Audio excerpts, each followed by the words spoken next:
اعوذ باللہ من الشیطان الرجیم بسم اللہ الرحمن الرحیم وبہ نستعین بحمد اللہ دروس کا سلسلہ جاری ہے۔ آج عقائد کے حوالے سے درس کا سلسلہ جاری رہے گا۔ آج کی ٹاپک ہیومن فطرہ، انسان کی فطرت، کیونکہ عقائد کی جو پہلی گفتگو جو انسان شناسی پر منحصر ہے، تو اسی انسان شناسی میں سب سے پہلے ہمیں جاننا ہوگا یہ انسان کی فطرت ہے کیا۔ تفصیل سے انشاءاللہ اس کے بارے میں بیان کریں گے۔ قبل ذہن کے سامنے کچھ رائز پیش کریں۔ سورہ انبیاء کی 56 آیت آپ کے سامنے تلاوت کریں گے۔ اعوذ باللہ من الشیطان الرجیم بسم اللہ الرحمن الرحیم قال بل ربکم رب السماوات والارض الذی فطرہن، فرماتے ہیں کہ تمہارا پروردگار زمین و آسمان کا پروردگار ہے، وہی پروردگار جو زمین و آسمان کو ایجاد کیا ہے، فطر کیا ہے۔ یہاں پر لفظ استعمال ہوا ہے فطرہن، اور آپ جانتے ہیں دیکھیے اس میں آپ ایک اللہ کی صفات میں سے ایک صفت فاطر ہے اور ایک صفت خالق ہے، دونوں بھی ایجاد کے معنی میں ہیں۔ توجہ کرتے ہیں آپ، یہ خلق کرنا بھی ایجاد ہے، فاطر ہونا بھی ایجاد کے معنی میں ہے۔ اب یہاں پر ہم بیان کریں گے کہ خالق اور فاطر میں فرق کیا ہے، بلکہ یہ کہیں کہ فاطر کسے کہتے ہیں۔ فاطر کیونکہ فطرت اور فاطر کا دونوں کا روٹ ورڈ ایک ہے، دونوں میں فطرہ یہ 3 حروف پائے جاتے ہیں، دونوں بھی اسی فطرہ سے بنے ہیں۔ فاطر بھی فطرہ سے بنا ہے اور فطرت بھی فطرہ سے بنا ہے، اسی لیے اس فطرہ کے معنی کو جاننے کے لیے ہم نے فاطر کے معنی کو ہمیں جاننا ضروری ہے۔ فاطر کسے کہتے ہیں؟ بالکل ہم نے کہا کہ ایجاد کرنے والا، یہ تو پتہ ہے اس کے بارے میں، کیسا ایجاد کرنے والا ہو، کس طرح سے ایجاد کرنے والا ہو۔ آگے فرماتے ہیں کہ یہاں پہ کریٹیو ایجاد کرنے والا، انوکھا ایجاد کرنے والا، جس میں انوویشن ہو، جس میں کریٹیوٹی ہو، جس میں ابتکار ہو، جس میں نوآوری ہو، ایک نیاپن ہو، سیم نہ ہو،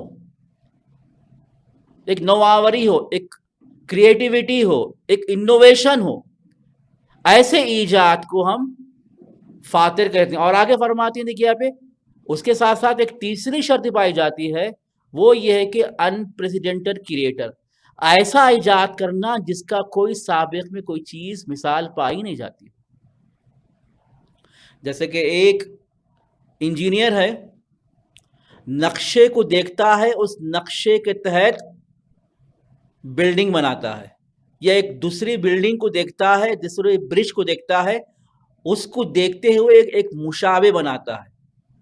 مشابہ بنانا اسے خلق کہتے ہیں۔ توجہ کر رہے ہیں آپ، جس کے اندر پہلے سے ایک سابقہ چیز پائی جا رہی ہے، اسے دیکھ کر خدا اسے بنا رہا ہے، لیکن سابقہ کوئی چیز نہ ہو، کوئی نقشہ نہ ہو، اسے کہتے ہیں فاطر ہونا، اسے کہتے ہیں فطر۔ اللہ نے ساری کائنات کو خلق کیا، یہ زمین و آسمان کو خلق کیا، کیسے خلق کیا؟ جس کا کوئی سابقہ نہیں ہے، جس کا کوئی پریویس نقشہ نہیں ہے، بغیر نقشے کے اپنی علم کی بنیاد پر، اپنی قدرت کی بنیاد پر اپنے ارادے کی بنیاد پر یہ زمین و آسمان کو خلق کیا ہے. پس پتا چلا فاتر کسے کہتے ہیں؟ وہ ایجاد کرنے والا جو انوکھا ایجاد کرنے والا ہو، کریٹو ایجاد کرنے والا ہو، جس کا کوئی سابقہ علم نہ ہو، سابقہ کوئی نقشہ نہ ہو، اس پل بوتے پر اس کائنات کو ایجاد کیا ہو، اسے کہتے ہیں فاتر. جب یہ اگر معنی واضح ہو جائے تو ہمارے لیے دیکھیے فطرت کا معنی بھی سیم ویسے ہی ہے. فطرت کسے کہتے ہیں؟ آپ کے سامنے دیکھیے، فطرت وہی ایک انوکھی کریشن ہے، ایک ایسا کریشن جو نوآوری پر ہو، جو کریٹو کریشن ہو، جو انوویٹو کریشن ہو. توجہ کر رہے ہیں؟ ایک انوکھا ہو، اس کی خاص نوعیت ہو، اور ایک یونک کریشن ہے، سب سے الگ، منحصر بفرد ہے. توجہ کرنے آپ، اس کی خاص اہمیت ہے، ایک یونک کریشن، اس کی ایجاد میں، اس کی خلقت میں خاص اس کی نوعیت ہے، خاص اس میں یونیکنس ہے، انوکھا پن ہے. اور آخر میں دیکھیں آپ، ایک فطرت یعنی ایسی کریشن جس کا کوئی سابقہ نہیں ہے. توجہ کر رہے ہیں آپ؟ بس فطرت کا معنی ہمارے لیے واضح ہوگا. وہ واضح کیا ہے؟ دیکھیے آپ، ایک انوکھا اور کریٹو کریشن جس کا کوئی سابقہ نہیں ہے. یہی اس کی اہمیت کے لیے کافی ہے، یہی اس کی امپورٹنس کی واسطے کافی ہے کہ یہاں پر انسان کی فطرت کو خدا بنا رہا ہے. وہ فطرت ایک انوکھی کریشن، ایک کریٹو کریشن جس کا کوئی سابقہ نہیں ہے. توجہ کر رہے ہیں آپ؟ اسی آیت، اسی مطلب کی طرف اللہ فرما رہا ہے فطرت اللہ التی فطر الناس علیہا، سورہ روم کی 30ویں آیت. یہ اللہ کی فطرت ہے، یہ اللہ کی انوکھی کریشن ہے، یہ اللہ کی کریٹو کریشن ہے، یہ اللہ کی ایسی کریشن ہے جس کا کوئی سابقہ نہیں ہے، جس کا کوئی پریویس نہیں ہے، کوئی پریویس ریکارڈ نہیں ہے. انوکھی ایک اسی مومنٹ پر دیکھیں آپ، خدا نے اس کو خلق کیا ہے اپنی قدرت سے، اپنے ارادے سے، اپنے علم سے، اپنے حکمت سے. کسے خلق کیا؟ فطر الناس علیہا، انسان کو خلق کیا ہے. ایک انوکھے انسان کو اس فطرت کے ساتھ خلق کیا ہے، انوکھی کریشن کے ساتھ خلق کیا ہے. اسے کہتے ہیں فطرت. توجہ کر رہے ہیں آپ؟ اب اس کی خصوصیات کیا آپ کے سامنے بیان کریں گے. انگلش میں سے فطرت کو نیچر کے طور پر تعبیر کرتے ہیں. توجہ کیجئے، دیکھیے اب یہ فطرت کیا ہے. فرما دیں یہ ایک فطرت ایک خصوصیات کا مجموعہ ہے. توجہ کر رہے ہیں آپ؟ اور ایسے خصوصیات اگر وہ ہو تو یہ مخلوق ہے، اگر وہ نہ ہو تو مخلوق نہیں ہے. اسی نیچر کو آپ توجہ کیجئے انسان کے لیے فطرت کہتے ہیں، اور حیوانات اور نباتات کے لیے غریزہ کہتے ہیں. توجہ کیجئے آپ، وہی نیچر ہے. فرماتے ہیں دیکھیے آپ، چاہے وہ نیچر انسانوں میں ہو، چاہے وہ نیچر حیوانات میں ہو، چاہے وہ نیچر پیڑ پودے نباتات میں ہو، یہ نیچر کیا ہے؟ ایک خصوصیات کا مجموعہ ہے. جب یہ خصوصیات ہے تو وہ موجود ہے، جب یہ خصوصیات نہ ہو تو موجود نہیں ہے. انسان میں اگر انسان کا نیچر کہیں تو کہیں گے دیکھیے آپ، یہ نیچر، یہ فطرت، اس کے مجموعہ خصوصیات کا اگر ہے تو انسان ہے، اگر وہ نہ ہو تو انسان نہیں ہے. مثالیں دیں گے آپ کے سامنے. جو مثالیں دیکھیے آپ کے لیے ہے، سویجنگ، درندہ ہونا، چیر پھاڑ کرنے والا ہونا. یہ کس کی صفت ہے؟ یہ ایسے جانور کی صفت ہے، ایسے شیر کی صفت ہے، ایسے بھیڑیے کی صفت ہے جس کے اندر چیر پھاڑ کرنے کی خصلت پائی جاتی ہے. توجہ کر رہے ہیں آپ؟ تو یہ شیر ہے تو درندہ ہے، بھیڑیا ہے تو درندہ ہے، کتا ہے تو درندہ ہے. توجہ کر رہے ہیں آپ؟ تو یہ کیا ہے؟ اگر اس درندہ ہونے کو اگر ہٹا دیا جائے تو شیر شیر نہیں رہے گا. بھیڑیا بھیڑیا نہیں رہے گا. بھیڑیا بھیڑیا اس لیے ہے کہ وہ درندہ ہے. شیر شیر اس لیے کہ وہ درندہ ہے. تو پتا چلا کہ اس جانور کی جو نیچر ہے، غریزہ ہے، اس کی غریزے کی خصلت، جو اہم خصلت کیا ہے، وہ درندہ ہونا ہے، سیویجنگ ہے، چیر پاڑ کر دینا.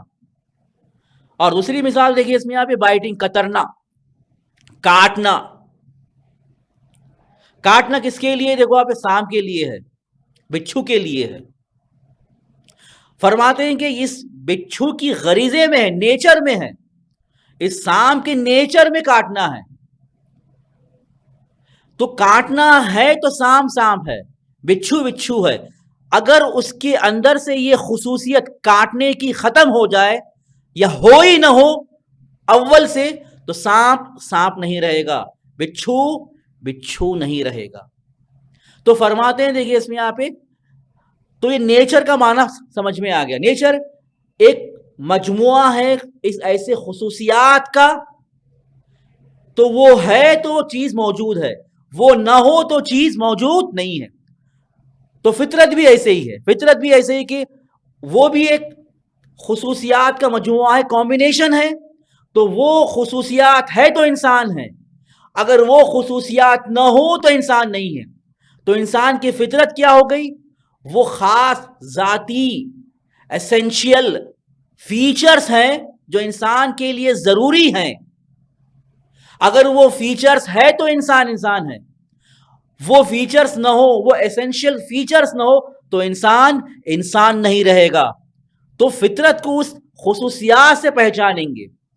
وہ فطرت جو انسان کی خاص کریشن ہے، ایک انوکھی کریشن ہے، ایک یونیک کریشن ہے، ایک کریٹو کریشن ہے جس کا کوئی سابقہ نہیں ہے.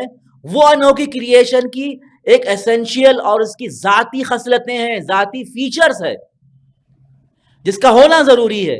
اگر وہ ہو تو انسان انسان رہے گا، اگر وہ نہ ہو تو انسان انسان نہیں رہے گا. اب سوال یہ ہے کہ وہ انسان کے نیچر، وہ انسان کے فطرت کی وہ ایسنشیل فیچرز کیا ہونی چاہیے؟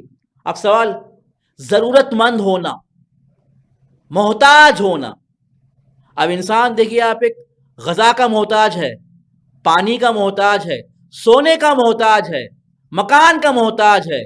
کیا یہ محتاج ہونا انسان کی فطرت کی خصوصیت ہے، انسان کی نیچرل فیچر میں سے شمار کی جائے گی؟ تو جواب ہے کہ یہ نہیں ہو سکتی، کیونکہ یہ انسان سے مخصوص نہیں ہے. یہ نیڈی ہونا، محتاج ہونا نہ فقط انسان میں ہے بلکہ دیکھیے اس میں جانوروں میں پائی جاتی ہے. جس طرح سے انسان کھانے اور پینے اور سونے کا محتاج ہے، اسی طرح سے دیکھیے آپ جانور بھی کھانے پینے اور سونا کے محتاج ہیں.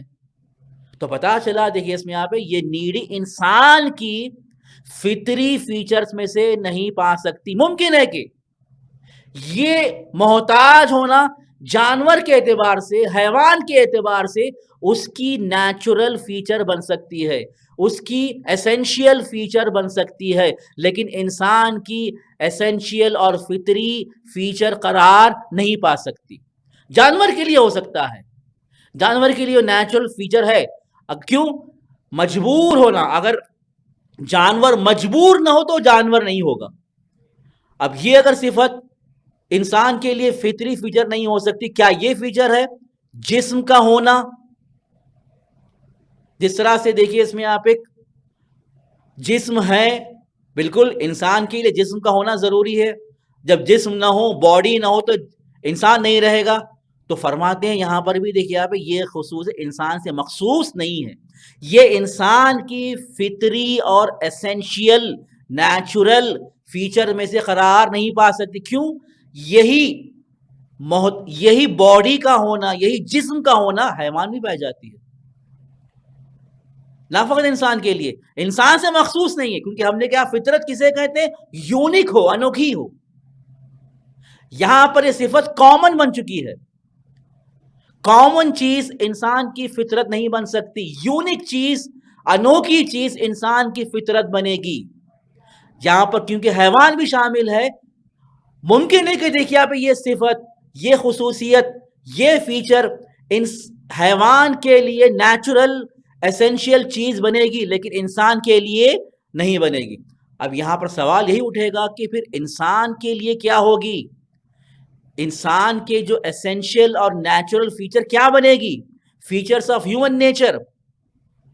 یہاں فرماتے ہیں کہ اب یہاں پر دیکھنا ہوگا. اب پتا چلا، دیکھیے اس میں یہاں پہ جو بھی فیچرز ہوں گے وہ انسان کے میٹر سے نہیں ہوگی، جو بھی فیچرز انسان کے جسم سے نہیں ہوگی.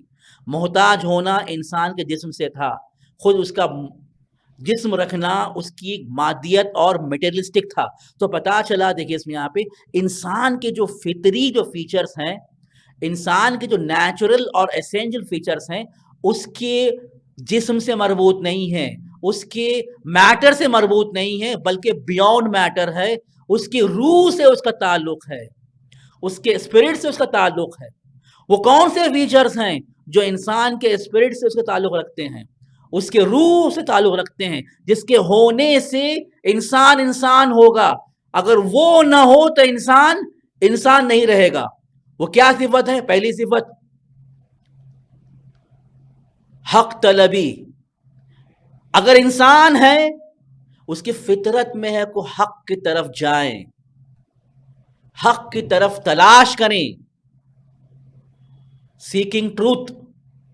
یہ انسان کی فطرت میں ہے.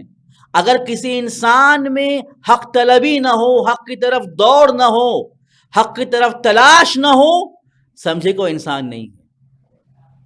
دکھنے میں انسان ہوگا لیکن جانور کی طرح ہوگا.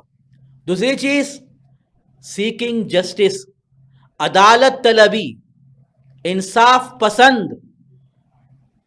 انسان ہے تو اس کی فطری تقاضا ہے، اس کی فطری خصوصیت ہے کہ وہ انصاف کو پسند کرے گا، انصاف کی طرف جائے گا. کبھی ظلم کو پسند نہیں کرے گا، کبھی بے عدالتی کو پسند نہیں کرے گا. اس کے اندر انصاف ہے، چاہے وہ انصاف اس کے خلاف ہی کیوں نہ ہو، عدالت اس کے خلاف ہی کیوں نہ ہو، پھر بھی اس انصاف کو پسند کرے گا، عدالت کی طرف جائے گا. یہ انسان کی فطری خصوصیت ہے. تیسری کیا ہے؟ اس کے اندر شکر کرنے کا احساس ہے،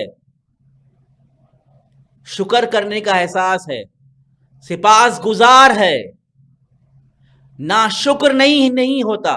انسان کے فطرت میں ہے، جو بھی اسے احسان پہنچاتا ہے، نعمت دیتا ہے، اس کی فطرت کہتی ہے کہ جو نعمت دیا ہے، جو اس پر احسان کیا ہے، اس کا شکریہ ادا کرے. کوئی ایسا انسان ہو نعمت دے رہا ہو، اس پر احسان کر رہا ہو، وہ ناسپاسی کرے، ناشکری کرے، وہ انسان نہیں ہوگا. اس کی فطرت کہتی ہے کہ شکریہ ادا کرے. چوتھی خصوصیت کیا ہے؟ وہ برائی سے نفرت کرتا ہو. اس کی فطرت میں ہے برائی سے نفرت کرنا. برائی اسے پسند نہیں ہوتی، گناہ اسے پسند نہیں ہوتا، شر اسے پسند نہیں ہوتا، جھوٹ اسے پسند نہیں ہوتا، حرام اسے پسند نہیں ہوتا. اگر کسی میں گناہ پسند آ جائے، حرام پسند آ جائے، فحشہ پسند آ جائے، تو سمجھنا ہوگا کہ وہ انسان نہیں ہے. توجہ کرنے یہاں پہ کیوں؟ یہ انسان کی خاص کریشن کے، یونیک کریشن کے فیچرز ہیں، انسان کے فطرت کے فیچرز ہیں. اگر یہ ہے تو انسان ہے، اگر یہ نہ ہو تو انسان نہیں ہے. آگے بڑھتے ہیں. دیکھیے اس میں آپ یہ مطلب کی طرف، حقیقت میں انسان اسی صفات سے پہچانا جائے گا، اسی جو فطری صفات سے پہچانا جائے گا. اگر یہ صفات اگر نہ ہو تو انسان نہیں ہوگا. جس میں حق طلبی ہو، جس میں انصاف طلبی ہو، جو برائی کو نفرت کرتا ہو، پسند نہیں کرتا ہو، جس کے اندر سپاس گزاری کا احساس ہو، شکر کا احساس ہو، وہ انسان ہے. اگر یہ نہ ہو تو انسان نہیں ہے. توجہ کیجئے، سورہ فرقان کی آیت ہے جہاں پر خدا فرما رہا ہے ام تحسب ان اکثرهم یسمعون او یعقلون. وہ کیا تم گمان کرتے ہو کہ اکثر وہ لوگ سن رہے ہیں یا تعقل کر رہے ہیں، تفکر کر رہے ہیں، اپنی عقل کو استعمال کر رہے ہیں؟ نہیں، کیونکہ وہ حق کی طرف نہیں جا رہے ہیں، حق کو سن نہیں رہے ہیں، عدالت کو پسند نہیں کر رہے ہیں، بلکہ ان کے اندر ظلم اچھا لگتا ہے، ظلم کرنا ان کے لیے پسندیدہ ہے، برائی ان کے لیے پسندیدہ ہے، فحشہ ان کے لیے پسندیدہ ہے۔ اب وہ انسان نہیں ہے، وہ کیا ہے؟ انہم الا کالانعام، ان کا شمار نہیں ہے بلکہ حیوانوں میں، بل ہم اضل سبیلا، بلکہ وہ لوگ اللہ کے صحیح راستے سے گمراہ ہو چکے ہیں۔ اب وہ انسان نہیں رہے ہیں، انسانیت کی راہ سے وہ خارج ہو چکے ہیں۔ یہ ہے انسان کی فطرت، اور انشاءاللہ دیکھیے آپ اسے تفصیل سے ہم بیان کریں گے۔ والحمدللہ رب العالمین۔